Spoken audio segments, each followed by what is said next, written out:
Assalamualaikum warahmatullahi wabarakatuh.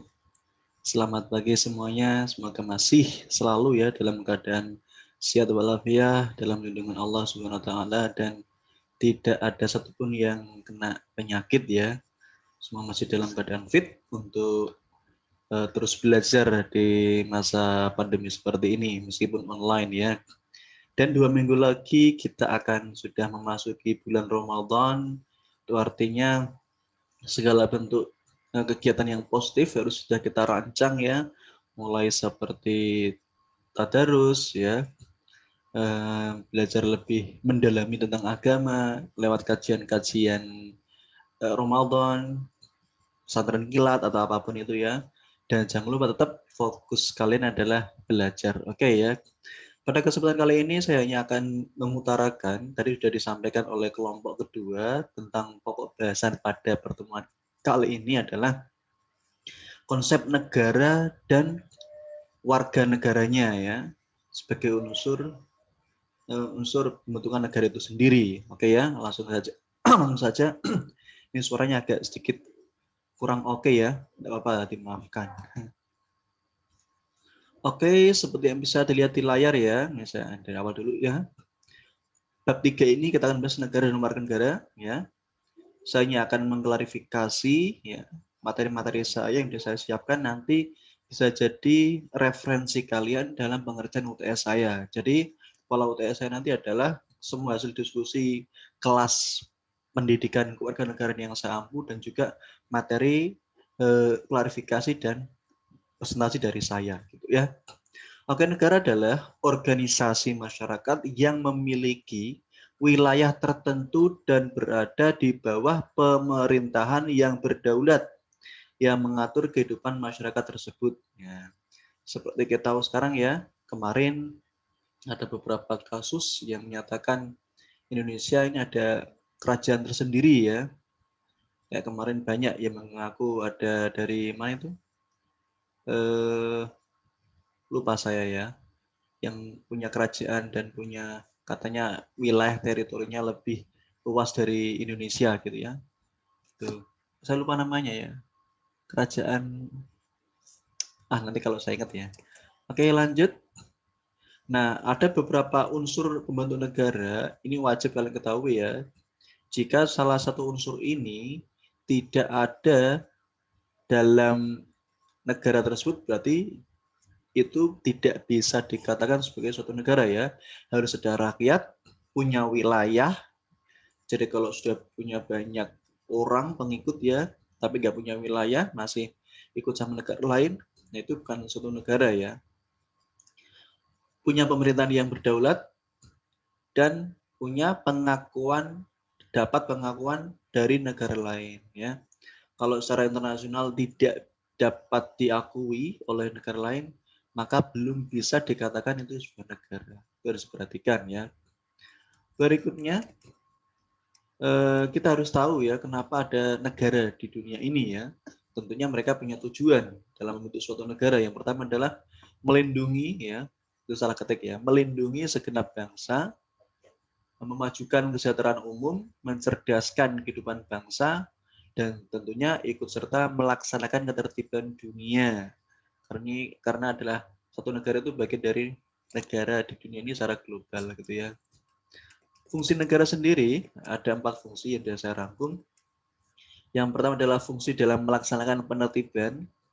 Nanti kalau tidak ada regulasi, tidak ada konstitusi, tentunya masyarakat akan bertingkah laku ya, melakukan tindakan-tindakan kriminal. Ini harus diantisipasi dengan adanya konstitusi dan hukum ya. Sehingga fungsi negara yang pertama adalah melakukan atau melaksanakan penertiban. Yang kedua adalah fungsi mengusahakan kesejahteraan ya, seperti yang kita tahu beberapa kali pemerintah mengeluarkan program untuk mengentaskan kemiskinan terutama di musim pandemi ya. Ada program KIS, ada program BPJS, ada program kartu prakerja ya, program keluarga berencana, keluarga sehat dan seterusnya gitu. Ada fungsi pertahanan ya, dan juga penegakan keadilan. Oke, lanjut. Nah, sifat negara ini ada 3 ya, yaitu memaksa. Tentunya harus ada pemaksaan ya. terutama di penegakan sistem hukum ya. Karena kalau tidak dipaksa pasti akan ada individualisme yang tidak tidak sesuai dengan aturan yang berlaku. Monopoli ya, negara berhak mengatur secara perekonomian warga negaranya. Kenapa? Karena jika tidak ada aturan secara ekonomi, tentunya akan ada banyak perusahaan-perusahaan yang memonopoli terutama dari swasta ya, memonopoli di bidang ekonomi. Tentunya akan hasilnya tidak maksimal. Dan itu adalah mencakup semuanya. Selanjutnya, ya. Maaf ini ada anak saya ya. Selanjutnya adalah berbicara mengenai hubungan antara negara dan warga negaranya, ya tentu tidak bisa dipisahkan ya. Warga negara itu sendiri punya hak dan tentunya punya kewajiban ya. Jangan sampai kita menuntut hak, tapi kewajiban kita tidak kita laksanakan. Apa saja itu ya? Yang pertama kita bahas dulu ya. Antara penduduk dan warga negara ini seringkali kita salah mispersepsi ya. Salah miskonsepsi antara definisi penduduk dan warga negara. Nah, dalam pasal Undang-Undang pasal 26 ya, ayat 2 Undang-Undang Dasar 45 dijelaskan bahwa penduduk adalah ya warga negara Indonesia dan orang asing. Ini orang asing bisa masuk kategori penduduk ya. Warga negara Indonesia dan orang asing yang bertempat tinggal di Indonesia. Sedangkan warga negara menurut pasal 26 ayat 1, warga negara adalah orang-orang bangsa Indonesia asli dan orang-orang bangsa lain yang disahkan dengan undang-undang sebagai warga negara. Biasanya melalui proses naturalisasi. Ya. Ini sepertinya banyak berlaku untuk para timnas ya. Timnas dari pemain bola dari negara lain yang sudah lama tinggal di Indonesia dan ingin menjadi warga negara Indonesia untuk membela timnas sepak bola kita. Seperti kemarin ada Greg Wokolo ya, ada Christian Gonzalez, dulu ada Irfan Bahdim, Kim Kurniawan dan seterusnya ya. Mereka adalah warga negara Indonesia karena sudah melalui proses naturalisasi. Nah, sedangkan menurut Undang-Undang Nomor 62 Tahun 58 bahwa negara Republik Indonesia adalah warga negara Indonesia adalah orang-orang yang berdasarkan perundang-undangan berlaku sejak proklamasi 17 Agustus 45 sudah menjadi warga negara Republik Indonesia. Jadi kalau saya bisa breakdown, nah ada nih orang-orang yang berada di wilayah negara di suatu negara ya, yaitu nanti ada yang disebut dengan penduduk dan ada yang disebut dengan bukan penduduk. Tadi sudah disampaikan sama pemateri ya, udah bagus ya.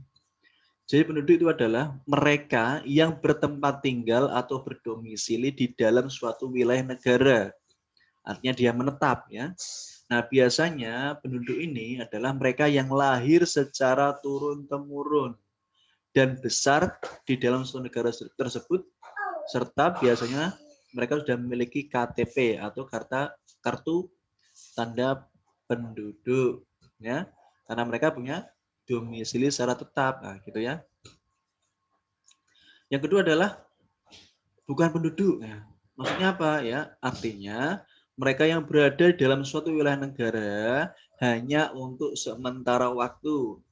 Misalkan ya ada beberapa bule yang kembali ya menetap selama sebulan ya, 2 bulan, itu adalah tamu dari negara tertentu yang tinggal di Indonesia meskipun dalam kurun waktu yang lama ya, sebulan, 2 bulan dan seterusnya. Tapi mereka bukan penduduk di situ ya.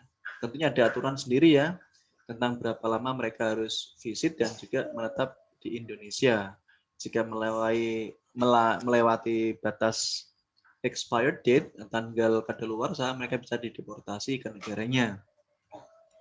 Nah, penduduk dan bukan penduduk ini kita bisa uraikan juga breakdown menjadi warga negara ya. Artinya warga negara adalah mereka yang tadi sudah saya sampaikan ya, mereka yang berdasarkan hukum merupakan anggota dari suatu negara. Dengan kata lain, warga negara adalah mereka yang menuntut menurut undang-undang atau perjanjian yang diakui sebagai warga negara atau melalui proses naturalisasi yang bersama kayak tadi ya. Sedangkan bukan warga negara atau negara asing, orang asing, ya, adalah mereka yang berada di dalam suatu negara tetapi secara hukum tidak menjadi warga negara tersebut. Namun, namun mereka harus tunduk kepada peraturan atau pemerintah yang masih berlaku di sana ya. Contohnya siapa ya? Misalnya kedutaan besar ya itu ya, konsuler dan kontraktor asing. Gitu. Lanjut. Nah, ini ada beberapa asas kelahiran yang harus asas kewarganegaraan ya maksud saya yang harus kalian kuasai ya. Nanti juga biasanya masuk di soal UTS saya ya. Adanya ius soli dan ius sanguinis. Nah, asas ini dibedakan karena beberapa hal. Yang pertama adalah ius soli. Ius soli menganggap suatu warga negara itu ditentukan dari mana dia dilahirkan ya. Nah, ada beberapa negara yang menganut asas ius soli ini ya, seperti di negara Amerika Serikat dan Amerika Selatan itu rata-rata pakainya menganut asas kewarganegaraan ius soli. Jadi kalau kamu lahir di sana, otomatis misal kamu ke Amerika ya, orang tua menetap di sana dan kamu lahir di sana, nah kamu ini dianggap sebagai punya hak sebagai asas ius soli. Karena kamu lahir di Amerika, bisa dikatakan nanti menjadi warga negara Amerika karena lahir di sana. Yang kedua adalah ius sanguinis. Ius sanguinis ini adalah status warga negara yang diberikan atas keturunan darah. Seperti di Indonesia ya, jika kamu punya keturunan darah Indonesia, otomatis kamu adalah warga negara Indonesia. Nah, beberapa negara yang menganut ius sanguinis ini adalah Asia, terutama ya Asia. Karena menganggap hubungan darah ini bisa menimbulkan rasa nasionalisme yang tinggi gitu ya. Dan juga beberapa negara Eropa ya juga menganut ius sanguinis. Gitu. Yang ketiga adalah asas kewarganegaraan tunggal. Ya. Ini sama dengan Indonesia dan beberapa negara di Asia ya. Karena menganggap warga negara itu harus tunggal. Karena harus membela satu negara. Kemudian ada asas kewarganegaraan ganda. Kayak tadi ya, misalkan kamu orang Indonesia, orang tua pindah ke Amerika. Nah, di sana kamu dapat kesempatan untuk punya hak untuk dua negara. Hak untuk dua negara ya. Indonesia secara ius sanguinis, di Amerika secara ius soli. Ini bisa dikatakan asas kewarganegaraan ganda. Oke, kita lihat permasalahannya ya, akibat dari asas ini ya. Ada yang namanya apatrid, di mana seseorang itu tidak memiliki status warga negaraan. Ini kok bisa ya? Contoh ya, ada seorang yang keturunan bangsa A, misalkan kita ambil Amerika ya, Amerika menganut ius soli ya, lahir di negara B, ius sanguinis, misalkan di Indonesia. Nah, di sini ya, karena dia lahir di Indonesia, gitu ya, di Indonesia tidak menganut ius soli, karena menganut pertalian darah, maka dia tidak bisa dikatakan orang Indonesia, karena dia keturunan Amerika ya. Terus di Amerika sendiri dia tidak diakui ya. Kenapa? Karena dia tidak lahir di Indonesia. Kenapa? Karena orang Amerika mengakui warga negara itu berdasarkan tempat mereka dilahirkan. Jadi maka orang tersebut bisa dikatakan bukan warga negara A maupun warga negara B. Solusinya gimana? Ya nanti ketika dia berumur 18 tahun sudah mempunyai hak pilih, nah dia bisa menentukan. Ini baru ada proses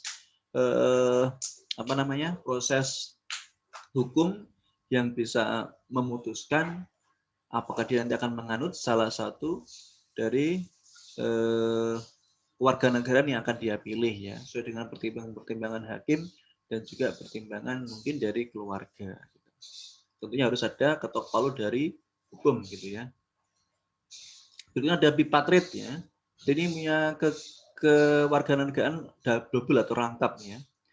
Misalkan ya, ada kamu seorang warga negara Tiongkok atau Cina ya. Nah, orang tua kamu pindah ya. Orang tua kamu pindah, misalkan ada R dan S ya. Ada pasangan suami istri dari Cina, Tiongkok, pindah ke Amerika ya menganut Iusoli. Nah, si pasangan ini itu melahirkan seorang anak. Anaknya ini bisa dikatakan dipatrit, punya kewarganegaraan ganda. Karena di Tiongkok dia itu lahirnya dari keluarga Tiongkok ya, jadi punya warga negara Tiongkok. Nah, dia lahir di Amerika yang menganut Iusoli, menganut bahwa kelahiran itu adalah status warga negara. Artinya bisa dikatakan dia warga negara Tiongkok dan juga Amerika Serikat, nah, gitu. Namun laki-laki ketika menyangkut hak pilih warga negaraan, dia harus pilih salah satu ketika sudah berumur dewasa dan punya hak pilih. Dia harus menentukan mau pilih yang mana. Ada juga yang multipatrit ya, multipatrit warga negara secara banyak. Mungkin kayak tadi kasusnya ya, si anak ini ya, dia punya warga negara Tiongkok dan juga Amerika Serikat. Nah, dia pindah ke Rusia misalnya. Ke Rusia, dia melakukan suatu tindakan atau kontribusi yang besar terhadap negara Rusia. Nah, ternyata Presiden Rusia, Vladimir Putin misalnya ya, memberikan hadiah berupa kewarganegaraan. Nah, ini jadi dia punya multi patrit ya, punya 3 kewarganegaraan. Nah, itu keren sekali ya. Oke, hak dan kewajiban warga negara sekarang ya. Ini sudah saya list beberapa pasal yang mengatur tentang hak warga negara ya. Nanti bisa dilihat sendiri dan sudah saya ambil contoh beberapa ya yang biasanya sering keluar di ujian-ujian atau mungkin di tes CPNS juga ada ya gitu. Dan juga seperti misalnya saya baca aja ya, ada hak atas pekerjaan dan penghidupan yang layak, hak untuk berserikat, hak untuk berkumpul, mengeluarkan pikiran, hak untuk hidup dan bertahan kehidupan, ya, hak untuk membentuk keluarga dan memastikan keturunan melalui perkawinan dan seterusnya. Sedangkan kewajiban warga negara itu sudah diatur dalam pasal 27, 28, 30, 31 ya. Misalkan sudah saya uraikan di sini, ada kewajiban menjunjung hukum dan pemerintah, kewajiban ikut serta dalam upaya pembelian negara, wajib ikut serta dalam pembelian negara, wajib menghormati hak asasi manusia, dan lain-lain. Nanti bisa dibaca sendiri ya. Saya rasa demikian klarifikasi dari saya, tambahan materi, dan semangat tetap belajar. Kita akan ketemu lagi minggu depan. Assalamualaikum warahmatullahi wabarakatuh.